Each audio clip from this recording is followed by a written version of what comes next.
Shalom, selamat malam. Shalom. Saudara kekasih dalam Tuhan. Sebelum kita masuk dalam penyembahan kepada Tuhan, kita terlebih dulu berdoa bersatu dalam doa. Bapa di surga, di dalam nama Tuhan Yesus Kristus, kami bersyukur Tuhan karena segala kebaikan Tuhan.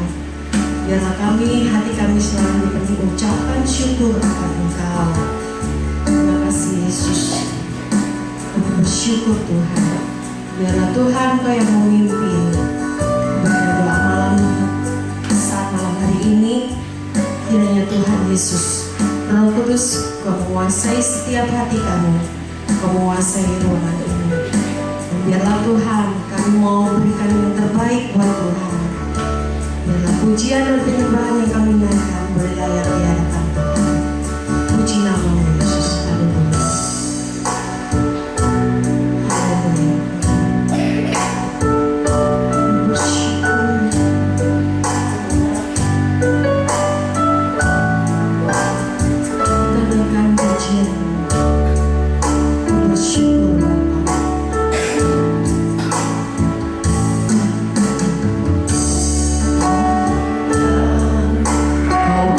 Oh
penolong yang setia yang tidak pernah meninggalkan kehidupan kami.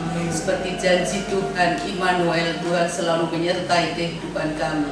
Terima kasih Bapa, sampai sore hari ini Tuhan sudah menyertai kehidupan kami satu persatu. Dengan cuaca yang cerah, dengan kesehatan yang prima, Tuhan sudah hentar kami sekaliannya di tempat ini dengan kasih karunia Tuhan.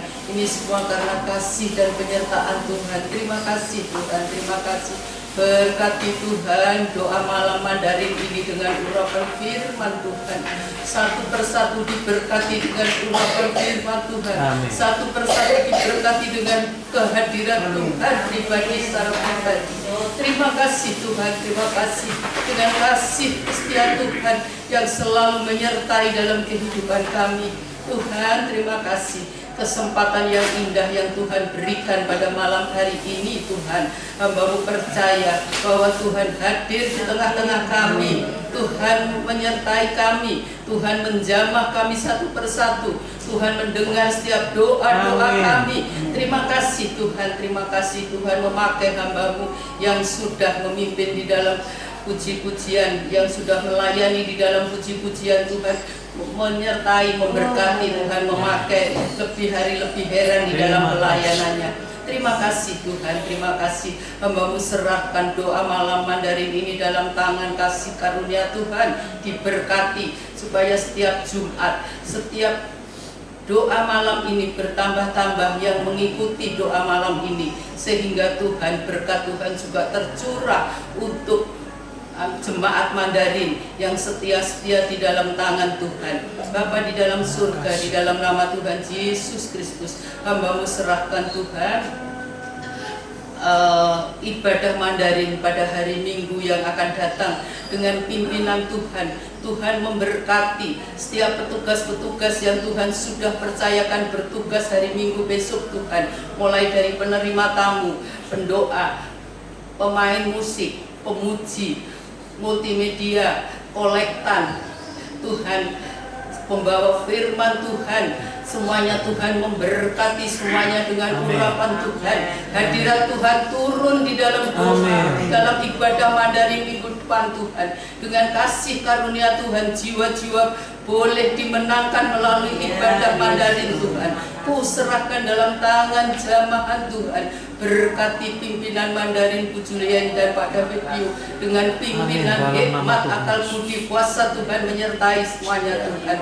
Program-program kerja di dalam ibadah Mandarin Tuhan memberkati Tuhan, sehingga dengan program kerja itu jiwa-jiwa baru boleh dimenangkan untuk kemuliaan kebesaran nama Tuhan. Terima kasih Tuhan. Persiapan Paskah juga Tuhan memberkati dengan pimpinan Tuhan, sehingga Paskah benar-benar menjadi ibadah yang memuliakan Tuhan, menjadi ibadah yang bisa membawa jiwa-jiwa kepada Tuhan. Terima kasih, ku serahkan semuanya dalam tangan jamaah Tuhan. Berkat-Ku untuk seluruh jemaat Mandarin, diberkati berkat jasmani rohani Tuhan, untuk lebih sungguh-sungguh di dalam melayani Tuhan, sungguh-sungguh melakukan firman Tuhan dengan kasih karunia Tuhan.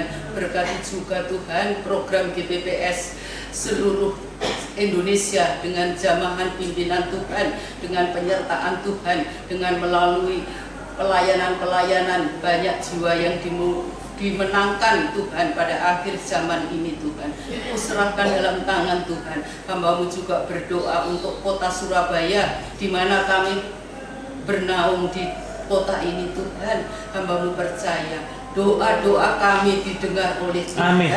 Tuhan, karena kami adalah anak-anak Tuhan, anak-anak pilihan Tuhan.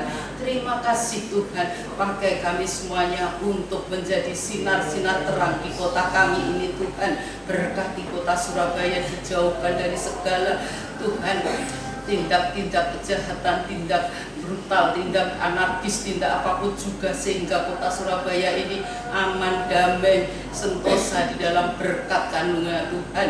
Tuhan, ku serahkan dalam tangan Tuhan. Berkati juga untuk Indonesia Tuhan. Diberkati para pemimpin, mulai presiden, wakil presiden, para menteri, kabinet kerjanya, benar-benar melakukan firman Tuhan dengan takut kepada Tuhan, melakukan tanggung jawabnya kepada Tuhan, kepada pemerintahan, kepada rakyat yang dipimpinnya. Ku serahkan semuanya dalam tangan Tuhan. Berkati Indonesia Tuhan, menjadi negara yang diberkati Tuhan dengan kemurahan Tuhan. Terima kasih Bapa, terima kasih Tuhan Yesus, terima kasih Tuhan Roh Kudus. Kepadamu aku serahkan semuanya, kepadamu kami menyerahkan semua doa permohonan ini, karena kami percaya Tuhan adalah pendengar doa kami. Terima kasih. Sebentar kami akan mendengarkan firman Tuhan.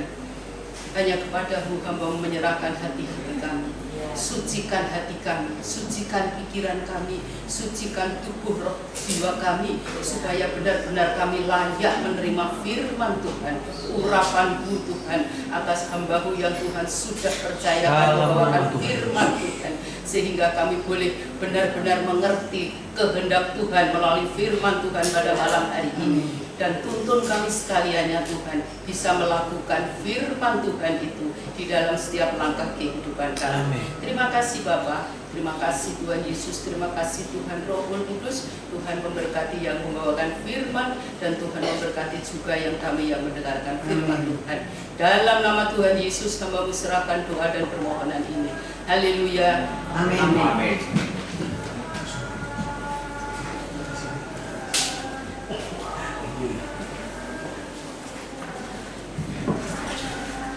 Shalom semuanya. Shalom.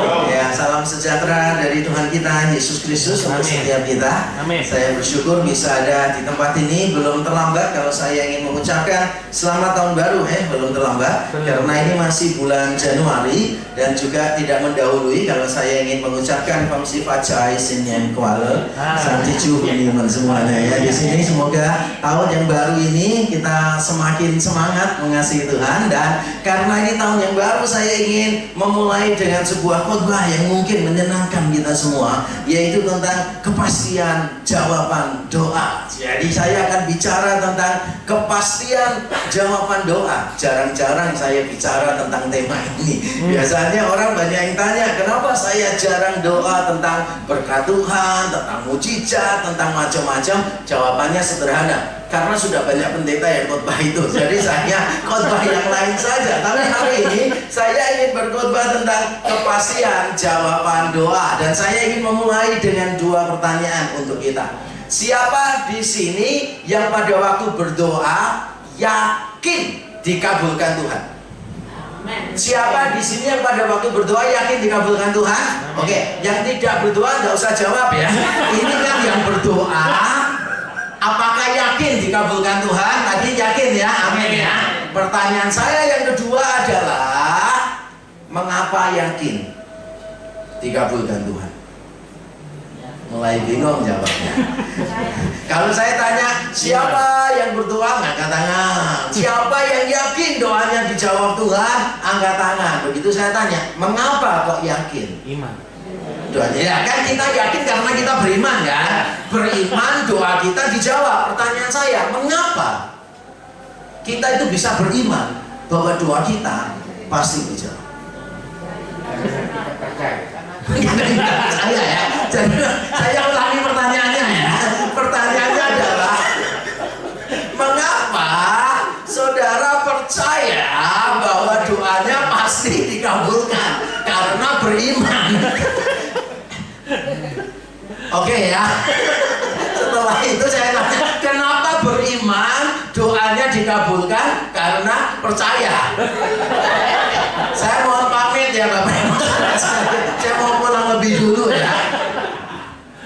Mengapa sih kita itu yakin kalau doa kita dijawab oleh Tuhan? Nah, begitu kita menjawab pertanyaan ini, maka saya yakin jawaban kita bisa beda-beda, dan jawaban kita belum tentu benar.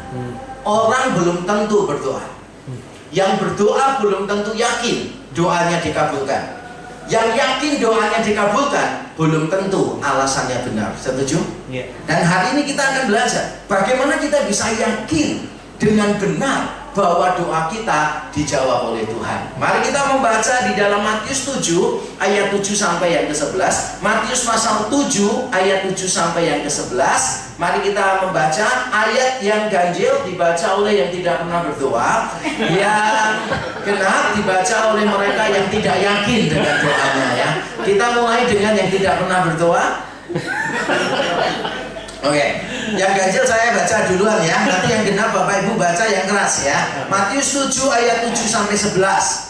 Mintalah maka akan diberikan kepadamu, carilah maka kamu akan mendapat, ketoklah maka pintu akan dibukakan bagimu. Karena setiap orang yang meminta menerima, dan setiap orang yang mencari mendapat, dan setiap orang yang mengetok baginya pintu dibukakan.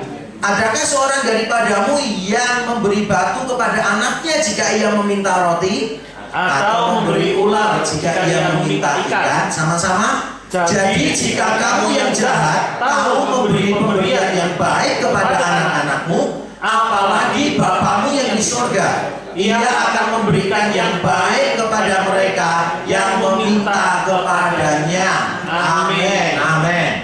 Saya percaya selama Bapak Ibu menjadi orang Kristen pasti pernah mendengarkan khotbah dari perikop ini. Minimal sudah pernah mendengar dari ayat 7 dan 8. Bahkan ayat 9-nya sudah ada lagunya lagi. Jadi kita semua sudah tahu tentang perikop ini. Dan kalau kita benar-benar sudah yakin tahu paham perikop ini, maka saya usulkan kita tutup dalam doa supaya pulang bisa lebih cepat dari biasanya. Kita biasanya saudara ketika membaca sebuah perikop dan perikopnya terkenal sekali, maka kita berpikir tidak ada lagi yang kita bisa pelajari dari perikop itu. Tapi saya mengundang kita untuk rendah hati, mendekati perikop ini sekali lagi, membacanya dengan lebih teliti. Nah, perikop ini sebetulnya terdiri dari beberapa bagian ya. Ayat 7 itu perintahnya. Perintahnya Tuhan apa? Yaitu berdoa. Ayat 8 adalah janji Tuhan, yaitu bahwa Tuhan akan memberi apa yang kita doakan. Lalu ayat 9 dan 10 itu ilustrasi penjelasannya. Penjelasannya. Lalu ayat yang ke-11 adalah konklusinya. Ayat 11 adalah konklusinya, kesimpulannya. Gampang sekali ya. Perintahnya ayat 7, janjinya ayat 8, penjelasannya ayat 9 dan 10, lalu kesimpulannya ayat yang ke-11. Dan sekarang mari kita lihat satu persatu. Perintah Tuhan di sini adalah doa yang konsisten. Mengapa saya katakan doa yang konsisten? Kalau dalam bahasa Indonesia tidak seberapa jelas. Bahasa Indonesia bunyinya begini, mintalah. Sekali atau berkali-kali? Tidak jelas, tidak jelas. Mintalah, itu sekali atau berkali-kali tidak jelas. Kalau dalam bahasa Yunaninya sudah jelas sekali. Perintah ini bentuknya itu terus-menerus. Jadi perintah ini bukan cuma minta sekali lalu diberi, tapi mintalah terus-menerus. Sebuah versi bahasa Inggris menerjemahkannya bagus sekali. Saya tidak tahu bahasa Mandarinnya, belum cek. Kalau bahasa Inggris New Living Translation menerjemahkannya begini, keep on asking, terus-meneruslah meminta. Keep on seeking, terus-meneruslah mencari. Keep on knocking, terus-meneruslah mengetuk. Jadi bukan sekali, tapi terus-menerus, terus-menerus, terus-menerus, terus-menerus. Kita seringkali lebih suka dengan doa yang spektakuler, yang imannya gede, sekali doa langsung jadi. Wah, itu kelihatannya kan bombastis sekali kan ya.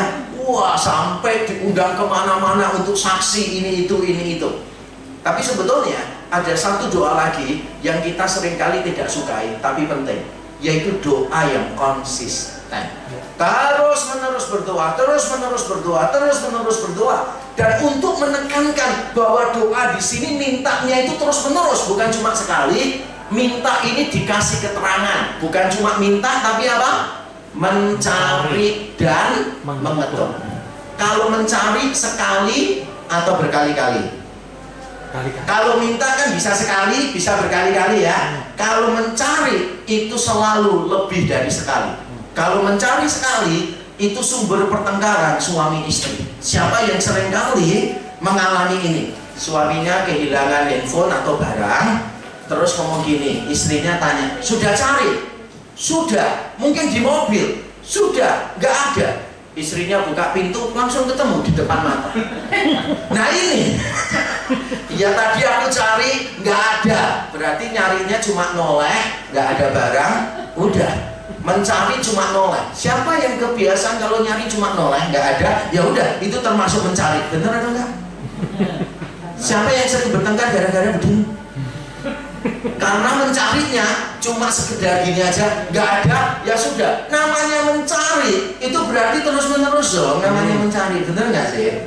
Mencari terus menerus cari, terus menerus cari, berarti konsisten usahanya. Kalau cuma sekali noleh, itu namanya melirik, ngerti? Itu namanya menoleh, bukan mencari. Kalau mencari berarti terus menerus. Yang suka cari masalah pasti ngerti maksud saya. Terus menerus atau cuma sekali, ya kan? Terus menerus kan cari masalah terus kan? Seolah-olah masalah nggak ada jumlahnya kan, gitu kan? Terus menerus aja. Nah sekarang coba lihat mengetuk. Siapa di sini yang kalau mengetuk sekali? Nggak ada. Mengetuk itu pasti beberapa kali. Bahkan kalau bahasa Indonesia dengan bahasa Inggris itu beda. Kalau bahasa Inggris knock the door itu sudah cukup, knock the door. Kalau Indonesia, aku mengetuk-ngetuk pintumu. Bener ya? Ngetuk-ngetuk karena lebih dari sekali. Kalau cuma sekali ngetuk itu namanya terbentur pintu, bukan mengetuk. Kalau namanya mengetuk, saudara ketuk gini, tok tok tok tok, nggak ada orang. Yang saudara lakukan apa? Dia ngetok lagi, tok tok tok tok. Kalau 3 kali nggak ada orang, baru ngambil linggis buka rumahnya. Berarti aman, nggak ada orang di dalam, ya kan? Kita bisa rampok rumahnya, kan? Kita ini kalau mengetok nggak dibukakan, mesti ngetok lagi, bener ya saya? Makanya doa ini bicara tentang doa yang konsisten.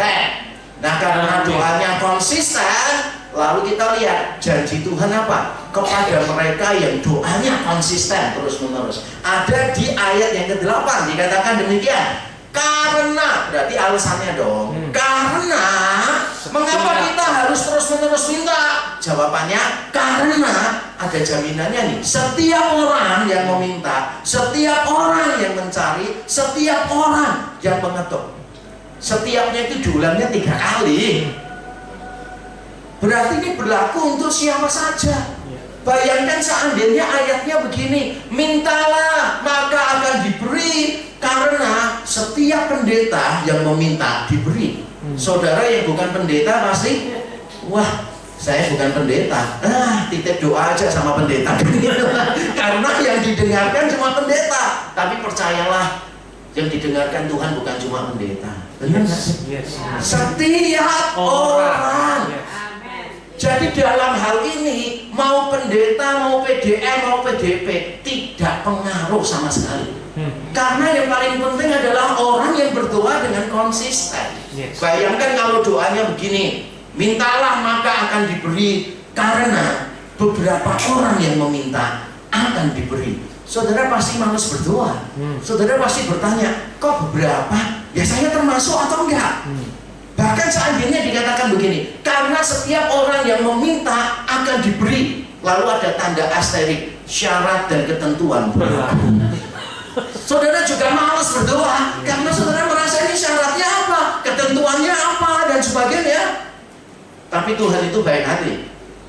Setiap orang, tanpa memandang bulu, tanpa memandang gelar, tanpa memandang apapun, tidak dibedakan antara pelayan dan jemaat, pendeta dan pengurus, tidak ada. Tidak dibedakan orang yang gelarnya tinggi sama yang tidak pernah sekolah, tidak dibedakan sama sekali. Tuhan itu adil. Jadi siapa saja, setiap orang yang berdoa, meminta akan diberi. Amin. Amin. Nah, lalu kan kita berpikir, wah, berarti doa saya dijawab gara-gara apa nih? Mungkin kita berpikir gini, apakah doa saya dikabulkan karena terus-menerus berusaha? Terus-menerus berdoa, terus-menerus berdoa, terus-menerus berdoa. Makanya dikabulkan Tuhan. Berarti yang menentukan doa kita itu kita, karena kita terus-menerus. Atau mungkin dikabulkan Tuhan karena menambah usaha kita ini. Sudah minta, kok nggak dikasih ya? tambah lagi mencari, nggak dapat, tambah lagi mengetok gitu kan ya. Wah, pada akhirnya karena kita menambah usaha, Tuhan menjawab doa kita. Apakah kita selama ini punya pikiran seperti itu? Bukankah beberapa orang mengajarkan demikian ya? Beberapa pendeta mengajarkannya begini. Kita ini kalau berdoa, gitu, kalau kita berdoa nggak dijawab oleh Tuhan, maka ditambah usaha lagi. Apa? Menangis kalau doa. Doanya nangis supaya Tuhan melihat kita nangis. Tuhan kasihan hatinya ya kan. Nanti kalau sudah doa plus nangis tetap nggak dijawab Tuhan, ditambah lagi puasa. Benar nggak sih? Nanti kalau sudah puasa nggak dijawab sama Tuhan, ditambah lagi puasanya keprigen ya kan? Karena kan tempatnya lebih tinggi kan ya. Kalau lebih tinggi berarti doanya lebih mudah dijawab oleh Tuhan. Atau mungkin kita punya konsep begini, doa itu yang berkuasa ya kalau pendetanya volumenya tinggi, intonasinya tinggi, jadi doanya kencang, intonasinya tinggi banget begitu. Saudara yang sakit saya doakan sembuh hari ini juga, saat ini juga, haleluya. Wah, semangat kita, wah pasti sembuh nih. Kenapa? Karena volumenya tinggi, intonasinya tinggi gitu kan. Kalau saudara meyakini doa saudara lebih berkuasa gara-gara volumenya tinggi, berarti saudara itu menganggap Tuhan pendengarannya kurang baik. Memang kalau doanya pelan Tuhan nggak dengar nih. Itu ada anak itu besoknya ulang tahun mesbah keluarga, terus sama mamanya diomongin, nih kamu doa nih, besok kan ulang tahun, kamu minta apa sama Tuhan, doa. Nah itu kan doa, ada mangkongnya semua di situ kan. Wah dia doanya kenceng, Tuhan besok mau nih ulang tahun, Tuhan tolong kasih banyak kado untuk Noni gitu kan. Padahal biasa kalau doa itu pelan ya. Kali ini kok teriak-teriak. Terus setelah amin, mamanya negur, nih kalau doa nggak perlu teriak-teriak, Tuhan dengar, doa pelan saja. Dia ngomong, mama, Tuhan bisa dengar, tapi emak nggak bisa. Emak pendengarannya soalnya kurang kuat, makanya harus kencang supaya emak bisa dengar dan besok tidak lupa ngasih aku hadiah. Kita kan seringkali berpikir kalau doa sama Tuhan itu bisa diatur oleh kita kan. Tapi kalau jujur ya kita baca perikop ini, yang membuat janji kita didengar oleh Tuhan, janji Tuhan digenapi dalam hidup kita, bukan karena kita terus-menerus berdoa, bukan karena kita menambah usaha. Kok saya bisa tahu? Nah karena ada penjelasannya di ayat 9-11. Di ayat 9-11 tidak ada hubungannya dengan ketekunan dalam berdoa. Benar atau betul? Yes. Ada kata bertekun nggak?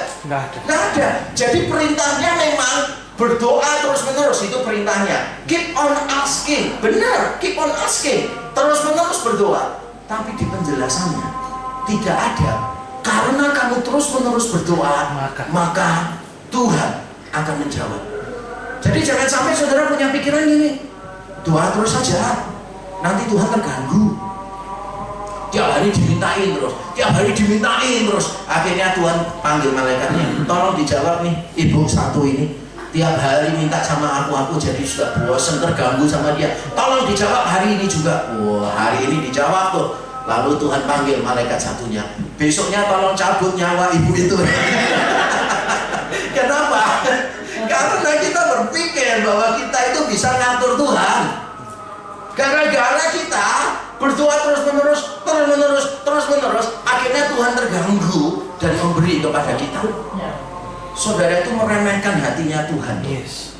Tuhan itu menjawab doa kita bukan karena dia merasa terganggu. Siapa yang setuju katakan amin? Amin. Dan ayat ini, perikop ini tidak mengajarkan begini. Kalau engkau menambah usaha, bukan cuma minta nih, tapi kamu mencari dan mengetok, maka kamu akan diberi. Perikop ini tidak mengajarkan itu. Kok saya tahu? Ya karena mencari tidak muncul lagi di penjelasannya, mengetok tidak muncul lagi di penjelasannya. Di ayat 9-11 cuma satu kata yang muncul, yaitu apa? Minta, meminta. Berarti nggak ada hubungannya. Saudara mau minta nggak dikasih, nambah usaha supaya Tuhan kasih.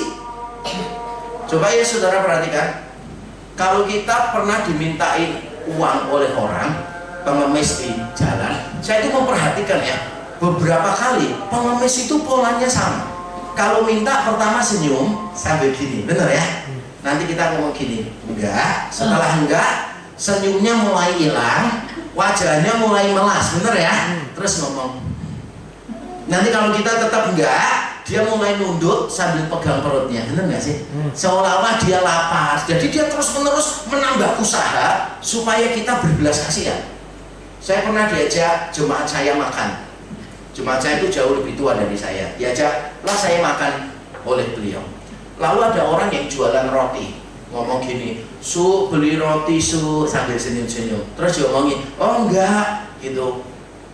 "Kasihan Su, buat bayar uang sekolah Su," gitu kan ya. "Buat bayar uang sekolah anak saya Su," gitu. Terus dijawab jemaat saya, "Enggak, saya enggak suka roti." Terus apa yang dilakukan? "Su, kasihan Su, 3 hari saya enggak makan Su." Jemaat saya jawab, "Lo makan roti toh?" "Ngapain kamu jual? Kenapa kamu nunggu 3 hari?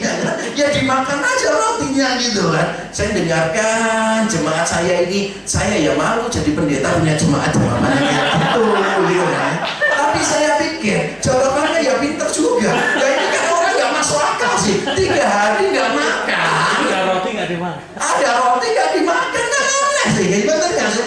Dan aneh ya, semua pengemis itu modelnya sama semua.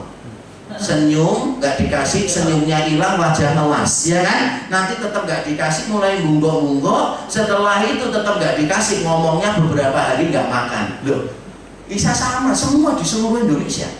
Makanya saya nyelidiki, apakah ada sekolah khusus pengemis? Nggak ada.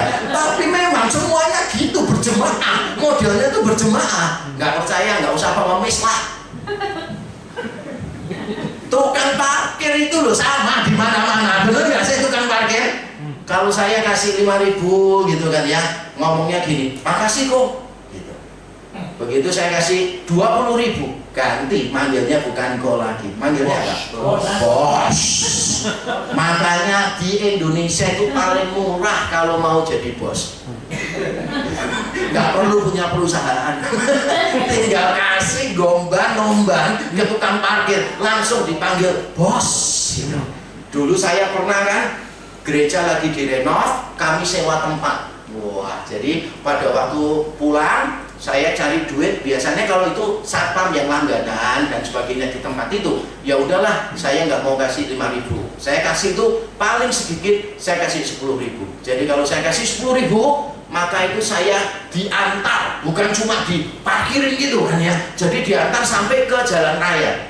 Wah, pernah saya kasih 20.000. Tahu nggak? Di jalan raya dia sampai stop mobil, padahal jauh tuh dari tempat gerejanya yang saya sewa sama jalan raya cukup jauh. Dia stop gitu kan ya. Wah, luar biasa. Saya ngomong sama istri saya, "Jangan kasih 50.000.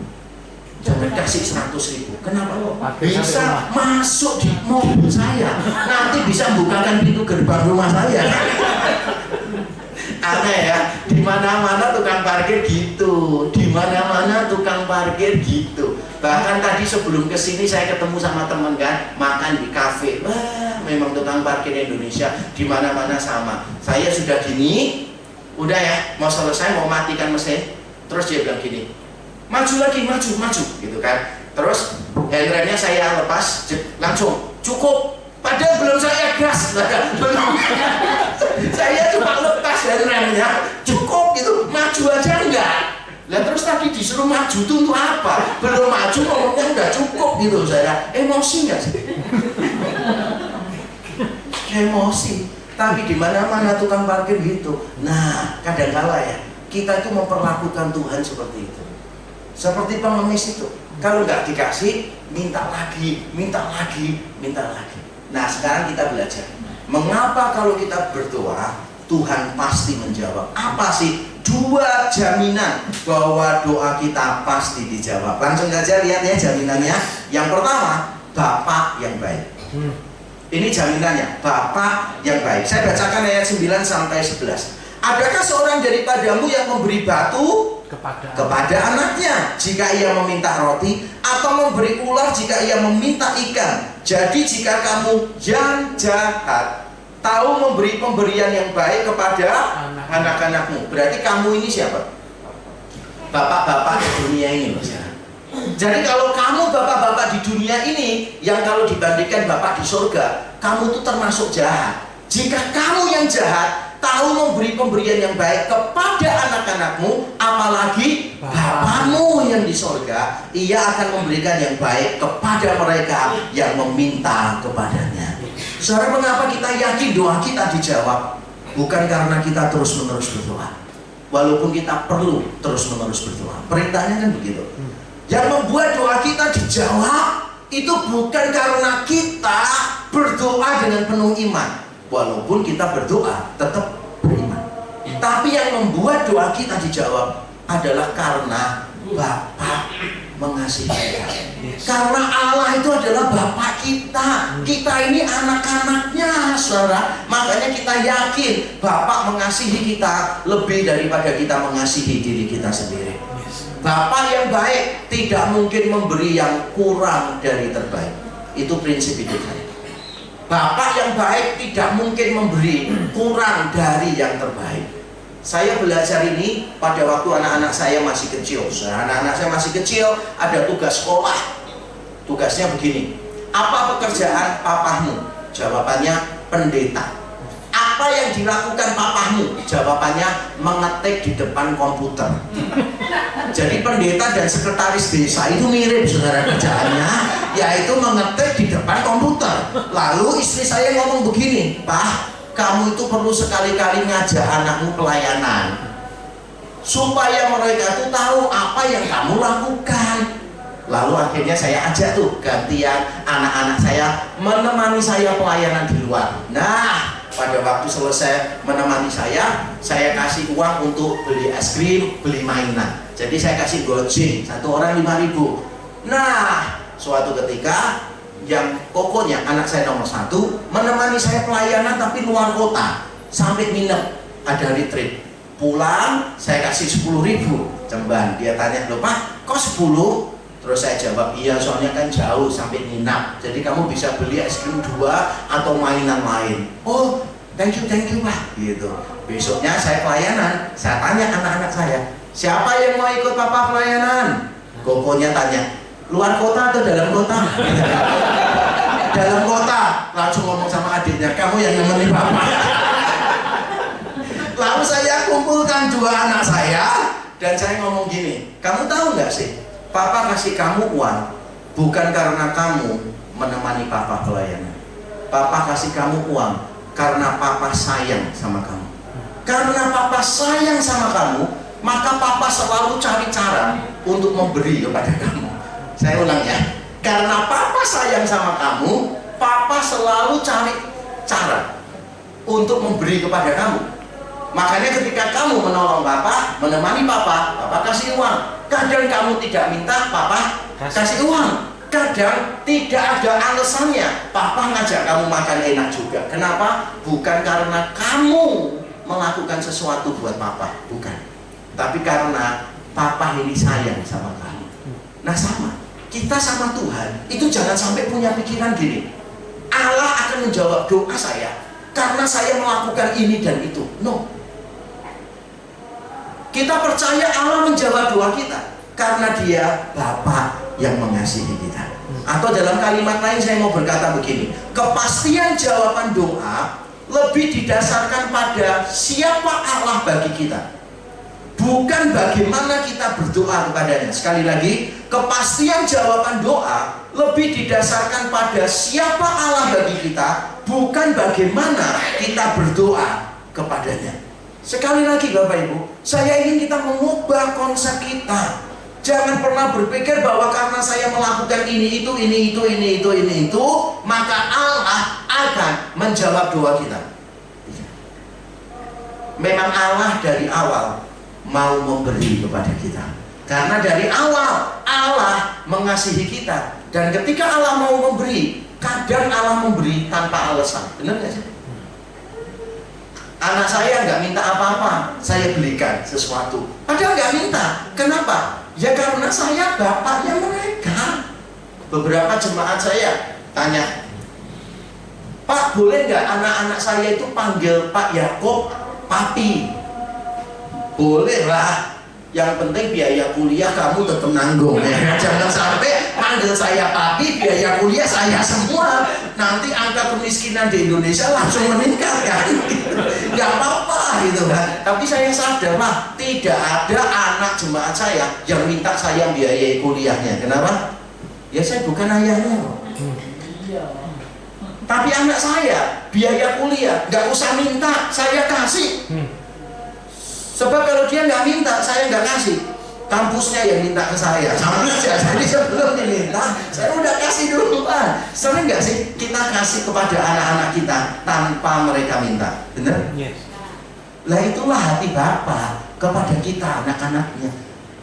Kalau kita berpikir Allah itu diatur oleh usaha kita, maka kita telah tidak beriman. Dalam kalimat saya begini, meyakini bahwa jawaban doa lebih ditentukan oleh banyaknya usaha manusia merupakan ketidakyakinan terhadap kebaikan Bapa. Saya ulang sekali lagi, meyakini bahwa jawaban doa lebih ditentukan oleh banyaknya usaha manusia merupakan ketidakyakinan terhadap kebaikan Bapa. Kalau saudara yakin Bapa itu baik dan mengasihi saudara, maka saudara yakinlah apa yang saudara minta Tuhan kasih. Amin. Bukan berarti kita nggak perlu terus-menerus berdoa. Tetap perlu terus-menerus berdoa. Tetapi kita terus-menerus berdoa bukan untuk mengatur Tuhan. Kita terus-menerus berdoa karena kita sadar kita perlu Tuhan setiap waktu. Kita perlu Tuhan setiap jam di dalam hidup kita. Makanya kita berdoa terus-menerus. Tapi jangan sampai saudara berdoa terus-menerus lalu mengatur-ngatur Tuhan. Salah dong. Saudara kalau berdoa perlu beriman nggak? Harus. Kalau doa harus beriman. Tapi saudara jangan sampai punya pikiran. Karena iman saudara besar, saudara itu bisa mengatur Tuhan. Menurut saya itu berarti saudara tidak beriman kepada kebaikan Tuhan. Saya ingat ada hamba Tuhan senior memberitahu saya gini, Yakob, kamu tahu nggak si X ini hamba Tuhan ya, satu gereja. Oh, saya tahu tapi nggak kenal. Wah, luar biasa itu, kesaksiannya luar biasa. Itu adalah hasil doa puasa. Jadi gerejanya dia itu lagi bangun dan tersendat biayanya. Gerejanya nggak seberapa besar, dia bilang gitu. Lagi bangun tapi tersendat biayanya. Tiba-tiba karena dia berdoa puasa terus, Tuhan buka jalan.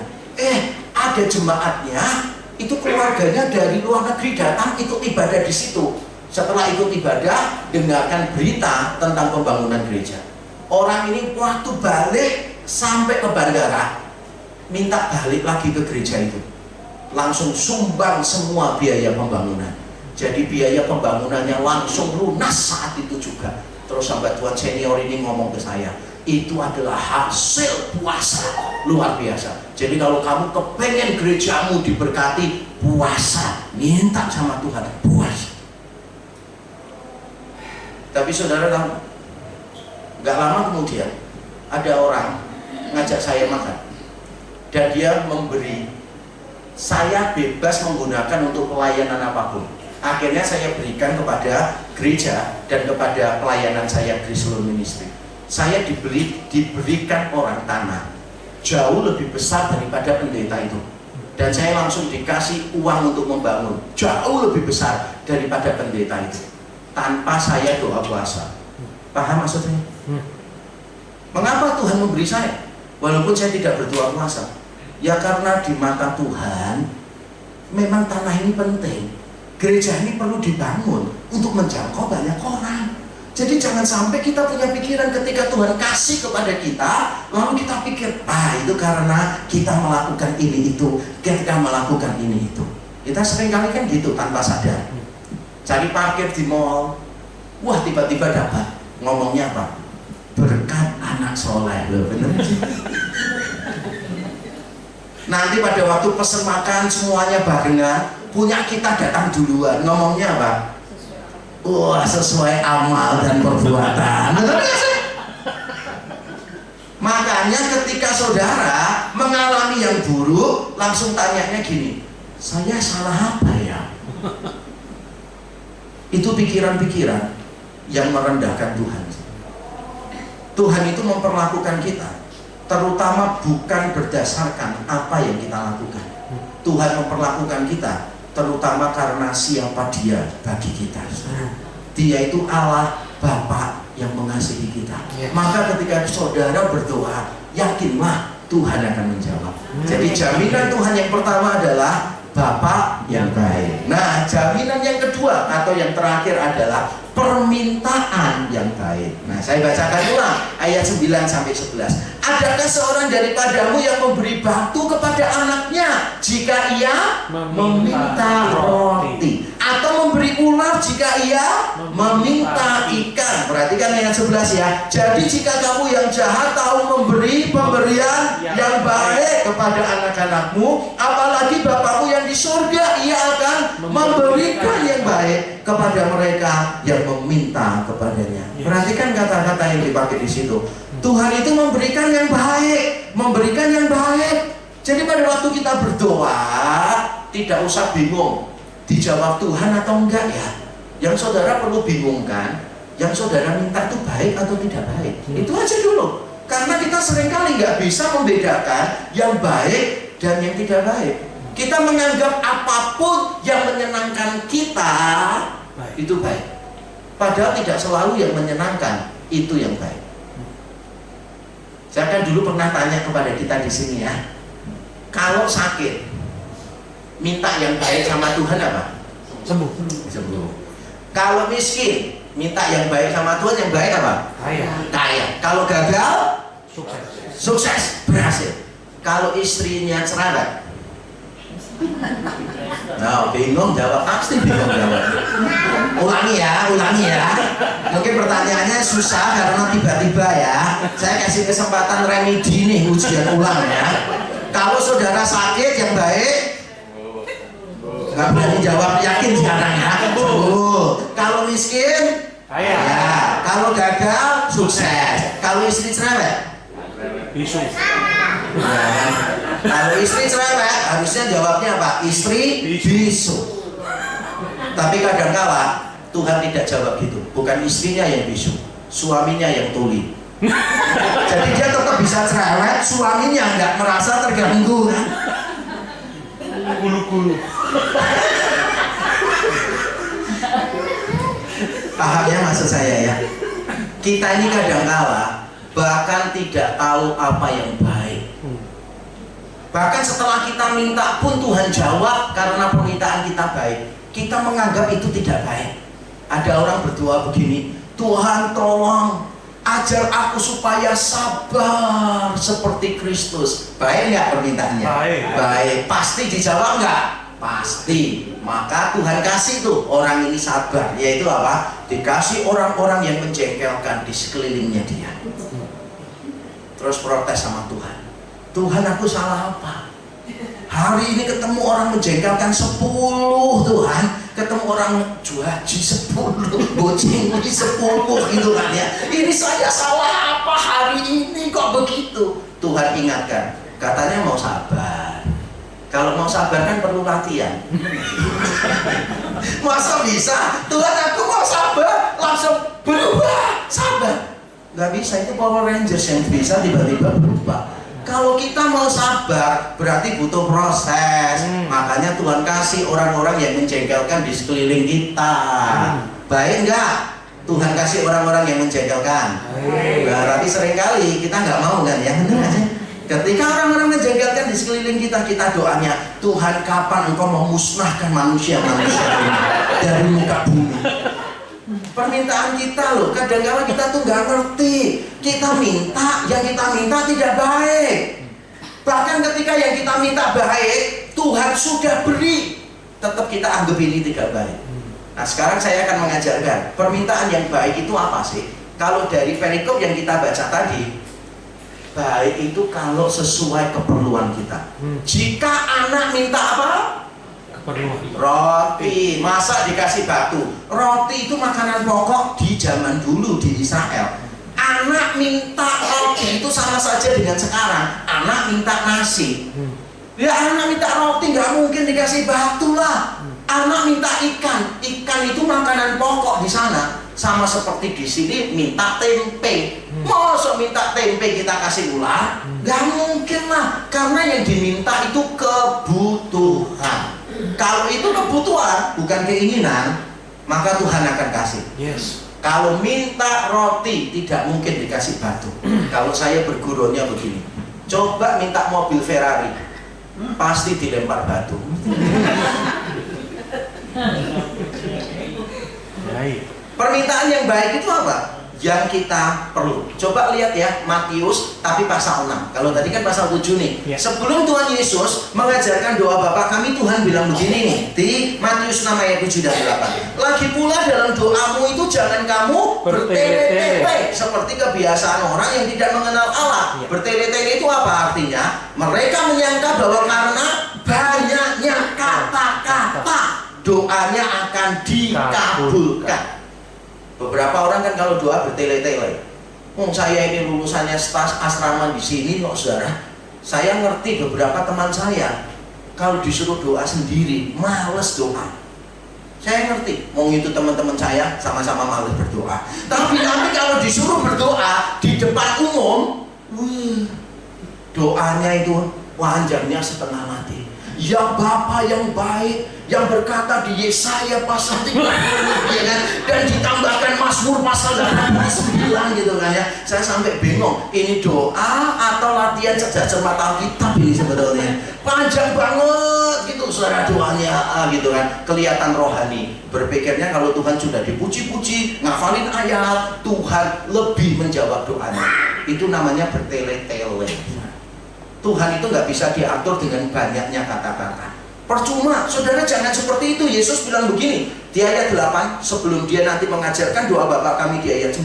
Yesus berkata begini, jadi jangan kamu seperti mereka, karena Bapamu mengetahui apa yang kamu perlukan sebelum kamu minta kepadanya. Jadi Bapa di surga itu tahu apa yang kita perlukan. Yes. Di Filipi 4 Paulus mengatakan Allahku akan memenuhi segala apa yang menjadi keperluan hidupmu. Tapi tidak pernah ada Alkitab berjanji Tuhan akan memenuhi segala keinginan hati kita. Tidak. Karena kebutuhan dengan keinginan itu berbeda, saudara. Keperluan dengan kesenangan itu berbeda. Makan, kebutuhan. Makan enak, Keinginan. itu keinginan. Karena kita masih bisa hidup tanpa makan enak. Makan kebutuhan, sehari makan 3 kali, itu keinginan. Manusia makan sehari 2 kali bisa nggak hidup? Bisa. Anak saya aja saya kasih makan sehari sekali.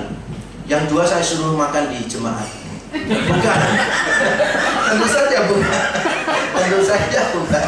Anak saya kasih makan 3 kali dalam sehari. Tapi ada nggak orang yang makan sehari 2 kali bisa hidup? Bisa. Pakaian kebutuhan nggak? Kebutuhan. Kebutuhan. Pakaian baru. Keinginan. Ya, keinginan. Belum tentu kebutuhan. Kecuali kalau pekerjaan kita membutuhkan pakaian yang baru, ya sudah. Tidak semua hal itu kebutuhan kita. Komunikasi itu kebutuhan. Handphone belum tentu kebutuhan. Tapi kalaupun handphone kebutuhan, belum tentu handphone yang baru itu kebutuhan. Belum tentu handphone yang bagus itu kebutuhan. Banyak orang sudah nggak bisa mengatur level hidupnya. Saya kenal beberapa hamba Tuhan yang saya tahu, saudara, yang saya kenal penghasilannya jauh lebih kecil daripada saya, tapi gaya hidupnya lebih tinggi daripada saya. Salah. Kita harus berani mencukupkan diri di dalam segala hal. Kita mencukupkan diri dalam segala hal supaya kita bisa menjadi berkat untuk orang lain. Yes. Yang paling penting itu mengatur hidup kita. Yang kesenangan-kesenangan, keinginan-keinginan belum waktunya. Jangan, saudara, jangan. Bila perlu saya ngajarkan ke rekan-rekan hamba Tuhan, saya ngajarkan begini, saudara. Pokoknya kalau terima 10% kembalikan sama Tuhan.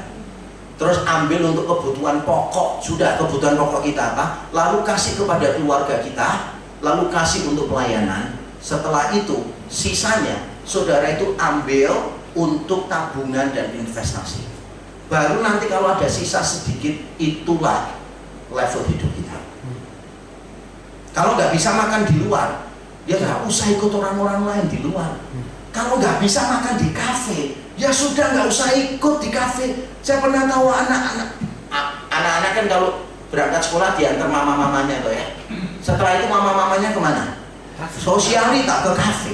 Bahkan ada yang sampai utang bank hanya untuk sosialita begitu. Nanti akhirnya kelompoknya ngomong gini, yuk kita liburan ke luar kota yuk. Gak punya duit nih, maksakan diri keluar kota. Jangan deh, saudara. Buat apa saudara maksakan diri? Saya pernah tegur jemaat saya, saudara. Dia punya utang ke jemaat lain, tapi bisa pergi ke Bali liburan. Terus dimasukkan di media sosialnya dia lagi makan steak di tepi pantai. Bayangkan kalau saudara yang kasih dia utang, saudara di rumah makan ikan pindang. Melihat orang yang saudara kasih utang belum bayar ini liburan di Bali makan steak di pinggir pantai, apa saudara nggak pengen banting handphone saudara? Emosi loh saudara. Berapa banyak di antara kita yang tidak bisa mencukupkan diri dalam segala hal, saudara?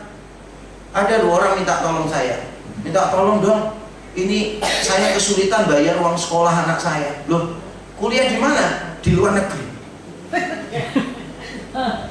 Di luar negeri.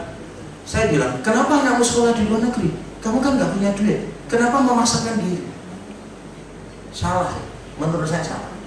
Kita harus jadi orang yang bijaksana, membedakan mana kebutuhan, mana keinginan. Setuju? Yes. Kalau itu kebutuhan, maka Tuhan pasti menjawab. Amin. Tidak mungkin Amin. Tuhan tidak menjawabnya. Itu Yes. janji Tuhan. Nah, berarti permintaan yang baik itu apa? Kebutuhan. Ada lagi nih, permintaan yang baik itu apa? Ternyata Lukas mencatat ajaran Yesus di Matius 7, tapi dengan versi yang sedikit beda. Minta yang baik itu ternyata Roh Kudus. Lukas 11 ayat yang ke-13 dikatakan, jadi jika kamu yang jahat tahu memberi pemberian yang baik kepada anak-anakmu, sama persis ya dengan Matius, apalagi Bapamu yang di surga, sama persis, Ia akan memberikan Roh Kudus kepada mereka yang meminta kepadanya. Kalau versinya Matius akan memberikan pemberian yang baik, tapi Lukas menafsirkan pemberian yang baik itu Roh Kudus. salah satunya Roh Kudus. Waktu Yesus mengajarkan ini, Roh Kudus belum diberikan kan? Belum Pentakosta nih. Tapi kan zaman kita Roh Kudus sudah diberikan. Roh Kudus ada di dalam hati kita. Menjadi meterai, menjadi jaminan. Siapa yang percaya dalam hati kita ada Roh Kudus? Roh Kudus pimpin kita. Makanya Tuhan sudah memberikan yang terbaik. Dan melalui Roh Kudus itu berdoa untuk kita. Karena kadang-kadang kita tidak tahu apa yang harus kita doakan. Di tengah situasi yang membingungkan, kita nggak bisa pilih mana yang baik, mana yang tidak baik. Ketika bingung, Roh Kudus berdoa syafaat untuk kita. Makanya kita perlu minta Roh Kudus. Tapi sekarang nggak perlu minta Roh Kudus. Kenapa? Sudah dikasih oleh Tuhan. Sekarang kita mohonnya sama Roh Kudus supaya Roh Kudus terus-menerus apa? Berdoa untuk kita. Berdoa untuk kita, bukan menggantikan kita ya. Berdoa untuk kita itu bukan berdoa menggantikan kita. Ya memang berdoa untuk kita. Kita perlu berdoa nggak? Perlu. Tapi kadang-kala kita nggak tahu ini baik atau enggak ya. Baik atau enggak ya. Misalnya tadi itu istri kok cerewet kayak gini, seperti radio rusak gelombangnya nggak pas. Yang pada waktu dimatikan tetap siaran. Kabelnya ditarik, ada baterainya di dalamnya. Bingung kan ya, mau diapain ya kan? Mau dibuang, wong istri. Mau cerai, kan nggak boleh. Kekristenan kan mengajarkan pernikahan itu seperti kuburan. Bisa check in, nggak bisa check out. Udah sekali masuk nggak bisa keluar, bener nggak sih? Bingung kan sekarang? Ngadepi pasangan yang kayak begini mau diapain coba ya kan? Dipelihara, bikin hati kesel ya kan? Minta dimusnahkan kok ya berdosa gitu. Bingung kan? Nah, doa terus aja, doa terus. Nanti Roh Kudus itu yang menyampaikan yang terbaik. Makanya kita bersyukur Roh Kudus diberikan di dalam hati kita. Jadi doa sebetulnya bukan sekadar memberitahu Allah apa yang kita mau, tetapi doa itu mencari tahu apa yang Allah mau. Kalau doa itu cuma memberitahu Allah apa yang kita mau, kita nggak perlu berdoa sih. Karena Bapa di surga sudah tahu yang kita perlukan sebelum kita minta. Iya. Nah kalau begitu untuk apa kita minta sama Tuhan? Jawabannya sederhana. Karena di dalam doa kita mencari tahu apa yang Tuhan mau. Yes. Makanya ketika kita punya sesuatu kita doakan supaya pimpinan Tuhan jelas. Yang mana ini Tuhan? Yang mana ini Tuhan? Karena kita memang tidak tahu. Makanya kita cari tahu melalui doa. Jangan sampai doa itu cara kita untuk memaksa Tuhan. Tuhan aku mau ini dan aku gak mau peduli. Pokoknya Tuhan kasih. Kalau Tuhan gak kasih, gak Tuhan-Tuhanan. Terus Tuhan bingung. Kalau nggak ada saudara, alam semesta ini kan nggak bisa berputar. Prikitiu, nggak ada saudara, nggak apa-apa. Dunia ini loh nggak masalah, nggak ada saudara. Saudara marah sama Tuhan, nggak Tuhan-Tuhanan. Tuhan akan bilang KPTN. Pakai ngancam-ngancam Tuhan lagi. Nggak ada. Gak gitu cara kita berdoa. Amin. Yes. Gak gitu caranya kita berdoa. Doa itu nyari tahu apa yang Tuhan mau untuk kita. Nah sekarang saya akan menjelaskan bahwa di dalam Injil Yesus Kristus melalui kematian, kebangkitan, kenaikannya ke surga, melalui karya penebusan Kristus, kita mendapatkan jaminan untuk doa-doa kita. Saya bacakan 2 ayat untuk kita. Roma 8 ayat 34 berkata begini. Roma 8 ayat 34. Kristus Yesus yang telah mati, bahkan lebih lagi yang telah bangkit, yang juga duduk di sebelah kanan Allah, yang malah menjadi pembela bagi kita. Bahasa Yunaninya entunkanai. Entunkanai itu bukan pembela. Entunkanai itu kata kerja yang artinya selalu berdoa syafaat bagi kita. Yesus itu mati untuk kita. Dia bangkit. Jadi kalau dia mati menanggung dosa-dosa kita. Dia bangkit mengalahkan upah dosa kita. Dan dia naik ke surga memberi korban yang sempurna kepada Allah. Dan dia duduk di sebelah kanan Bapa. Yang dilakukan Yesus duduk di sebelah kanan Bapa apa? Berdoa. Berdoa syafaat untuk kita. Jadi jangan khawatir. Ketika kita berdoa sungguh-sungguh, kita ini sudah punya orang dalam. Orang dalam. Karena Yesus di sebelah Bapa berdoa syafaat untuk kita. Yang setuju katakan amin. Jadi Roh Kudus berdoa syafaat untuk kita di hati kita. Yes.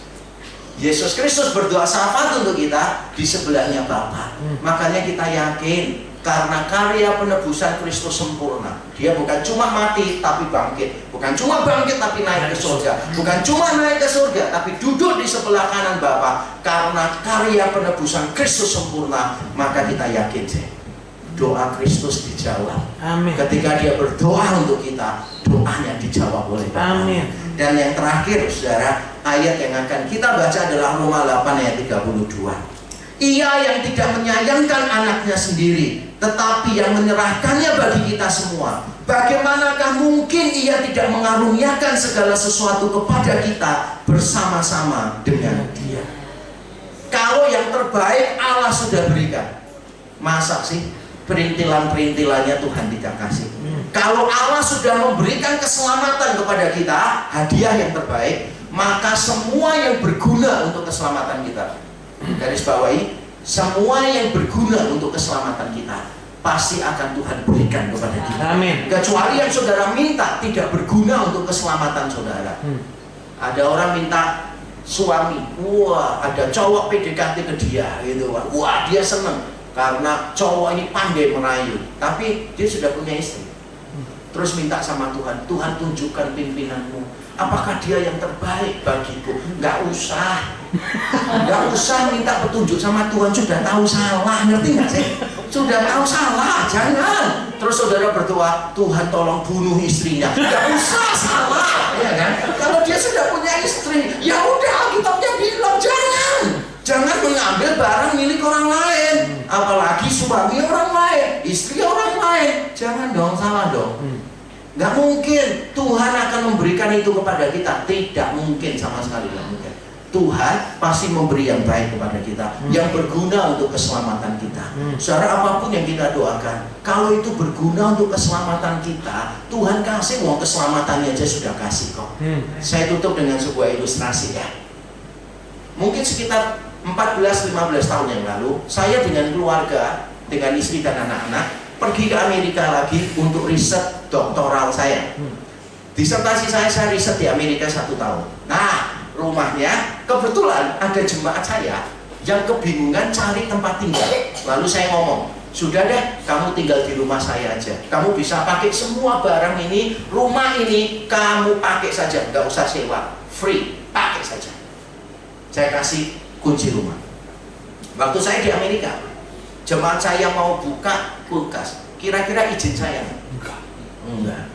Ketika dia mau duduk, izin saya enggak? Kalau tiap kali mau pakai rumah saya, duduk, buka kulkas, izin. Saya panggil satpam perumahan, saya suruh usir mereka berdua keluar. Kenapa? Karena kalau kunci sudah saya kasih kepada mereka, maka apapun yang di dalam boleh dipakai. Nah, karena Allah sudah memberi yang terbaik, anaknya sendiri diberikan, keselamatan yang terindah Tuhan berikan. Masa sih semua yang bermanfaat untuk keselamatan kita, masa Tuhan gak kasih? Masa Tuhan gak kasih kekuatan? Masa Tuhan gak kasih penghiburan? Masa Tuhan gak kasih kedamaian? Masa Tuhan gak kasih jalan keluar untuk menang di dalam masalah kita? Gak mungkin sih. Tuhan kita adalah Bapa yang baik. Amin. Maka tahun baru ini tetap berdoa ya. Yes. Mungkin kita sudah capek berdoa dan berkata, udah tahun ini aku berhenti berdoa saja. Tapi Tuhan menyapa kita, jangan menyerah, terus berdoa. Yes. Mari kita tunduk kepala, kita berdoa. Bapa di surga, terima kasih untuk firman-Mu. Ampuni kami ya Tuhan, bukan hanya umat-Mu yang mendengar, tapi hamba-Mu yang menyampaikan. Kalau kami kadang-kala tidak terus-menerus berdoa, kami tidak konsisten berdoa, karena kami tidak yakin bahwa doa kami akan dikabulkan oleh Tuhan.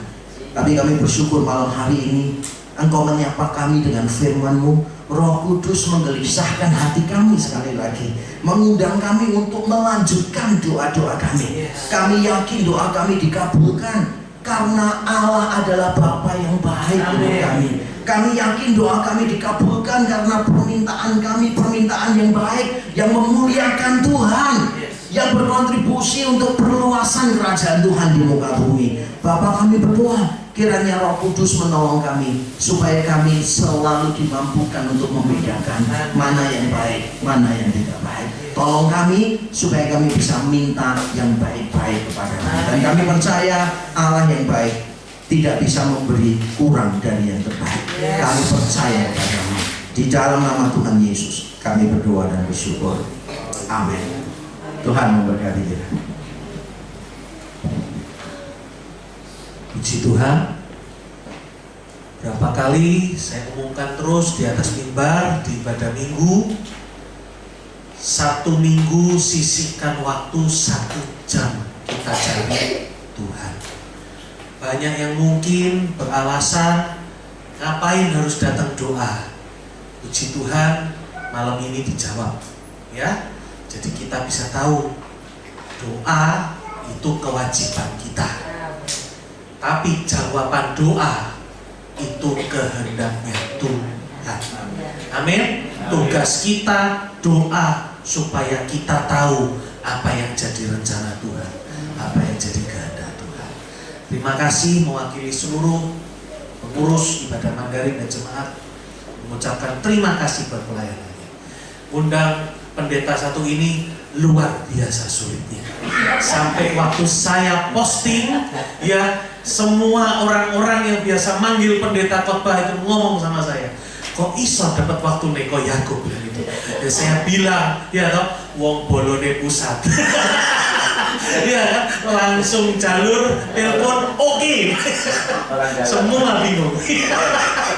Puji Tuhan. Terima kasih Pak Yakub. Tuhan memberkati ya. Puji Tuhan. Sekarang saya ajak kita semua untuk bangkit berdiri. Kita akhiri pada doa malam ini. Kita sama-sama tundukkan kepala, kita masuk dalam doa. Kami mengucap syukur buat karunia Tuhan atas hidup kami, sehingga kami boleh hadir malam hari ini berdoa bersama. Dan malam hari ini kami dibukakan pikiran kami, kenapa kami harus berdoa. Karena semua alasan kami berdoa itu sudah dijabarkan malam hari ini. Karena Engkau Bapa yang baik, dan Engkau lebih tahu apa yang kami butuhkan, dan Engkau pasti memberi yang terbaik buat setiap anak-anak-Mu. Ajar kami untuk bisa komitmen berdoa mencari Tuhan senantiasa, bukan untuk memohon permintaan kami dijawab, tapi supaya kami tahu apa yang menjadi rencana Tuhan, apa yang menjadi kehendak Tuhan. Karena kehendak Tuhan, rencana Tuhan pasti yang terbaik bagi setiap kami. Biarlah seluruh jemaat Mandarin menjadi jemaat yang suka berdoa, maka hidup kami akan dipakai menjadi alat kemuliaan Tuhan. Dimanapun Tuhan meletakkan kami berada, di situ kami memancarkan terang kasih Kristus dan kami menjadi berkat buat banyak orang. Terima kasih, berkati hamba-Mu Bapak Yakub yang sudah menyampaikan isi hati-Mu pada kami.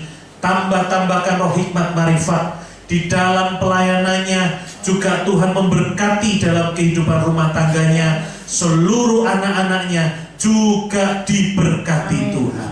Demikian juga dengan setiap kami yang sudah hadir di tempat ini. Tuhan mendengar doa kami dan kami pulang dengan yakin doa kami dijawab oleh Tuhan.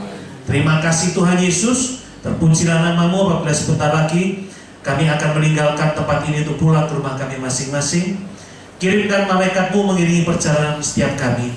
Tibakan di rumah kami dalam keadaan selamat, tidak kekurangan suatu apapun.